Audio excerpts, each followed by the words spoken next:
Hey folks, it's Marvin Cash, the host of the Articulate Fly, and we're back with the first casting angles of 2025 with Mac Brown. Mac, how are you?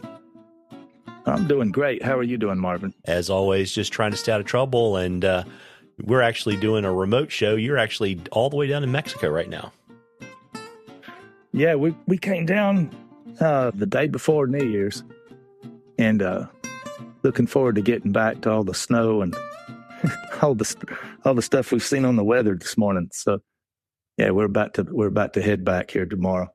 Yeah, it's funny you say that. I had some meetings scheduled up in Virginia and actually canceled them because I wasn't sure if I drove up there yesterday if I'd be able to get to them and get home today. So, yeah, it's interesting. It's going to be, we got a kind of a week of kind of nasty weather, pretty cold, and they're looking for more snow in the Mid-Atlantic Friday, Saturday. Yeah, that's right. I think it's and some friends sent me a clip driving back West Virginia this morning, and I was kind of surprised. The road looked pretty dicey coming back in from the skiing country up there. That looked like a pretty challenging endeavor. I'll tell you, it's been nice down here, though. This time of year, I can see how this would grow on people. I mean, it's like 80 degrees every day. It hasn't bugged. I mean, it's that temperature in the morning. That's the high for the afternoon. It stays about the same all day long. Yeah, and the margaritas don't hurt either, right?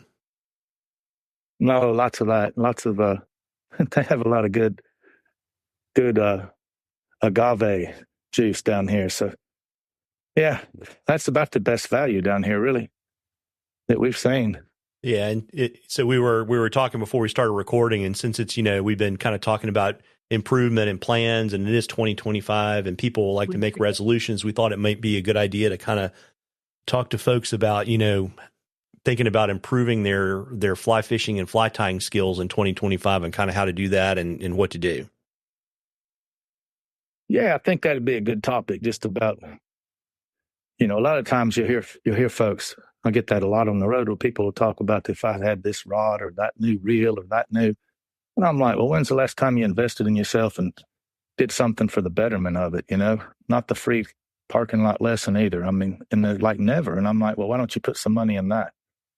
And I really think that's probably with some of the best money they could put in to invest, in themselves for decision-making, models to develop a process, to develop some efficiency in their game. And it's like, whether that be casting or just on the water type, decisions, it's just all that stuff is what really leads to the improvement. And I just think that, sometimes it feels like it's trying to sell somebody something that they don't really need, and I think a lot of people need it. And I think that would benefit a lot of people, Not just because I teach either, Marvin. I'm not trying to sell anybody anything, but as a teacher, yeah, it's hard not to say that, Yeah, it's interesting, right? I mean, I would say we can talk about the how in a minute, but I think, on the front end, I think it's, you and I talk about this a lot, that it's really important to set some measurable goals, right? Like, if there's something that don't try to improve on everything in one fishing season, because you'll improve probably at none of it. That's right. I would just encourage people to pick, one or two things that they want to get better at. And, and don't make it general. Like, I want to be a better caster. Like, say, I want to be able to, consistently cast at 75 feet accurately, or I want to be able to learn how to throw positive and negative curve casts. That's right. Or whatever it is. Or even here, look at all the lodges down here. I mean, there's tons of them from down below Ascension Bay up to Isla Mahara, which is that's where we went yesterday with the kids. And I mean, every day for 7 days we've been here, the wind has been around 35 knots constant.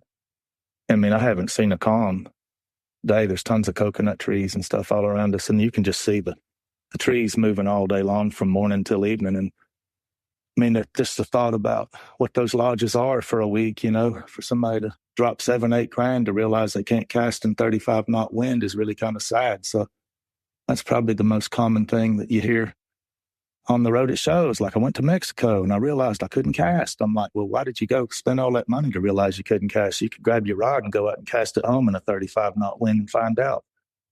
But so I really do think it's like it would be a beneficial thing to learn some 50-foot accuracy type cast in wind to be able to hit a target if you're thinking about doing that kind of a trip, because otherwise it's not in the game, you know? And if it's not in the game, then you're back sampling the agave instead of doing the fishing. Yeah, which, you know, you can buy a lot of agave for $7,000. Yeah, you could stay in Texas and do that, or wherever, North Carolina or whatever. But yeah, no, I just think that's a common.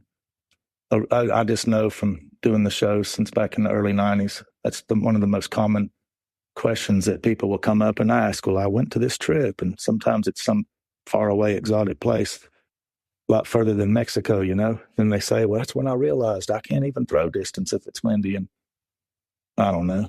It'd be a good thing, because it is like investing in something that's going to help make you more efficient and have a better decision-making model to where you're getting independence and freedom from having to be told what to do and when to do it, to where you know when to do it is two very different things.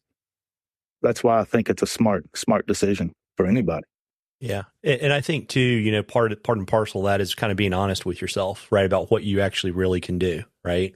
That's right. And, you know, so once you kind of do that and you have the goals, you know, early every year, right? Everybody knows, right? We've got lots of fly fishing shows. We've got the fly fishing show. We've got lots of regional shows. And, you know, what I would suggest is, you know, there are plenty of talks there, plenty of demonstrations there, and there are places, you know, just like, you know, you and Gary offer that great day-long class at the fly fishing shows, great places to get instruction from really good instructors. But then the other thing, too, to do with those events is to work on building relationships so you can kind of reach out to people throughout the year that are going to continue to help you get better and achieve those goals you set here in January 2025.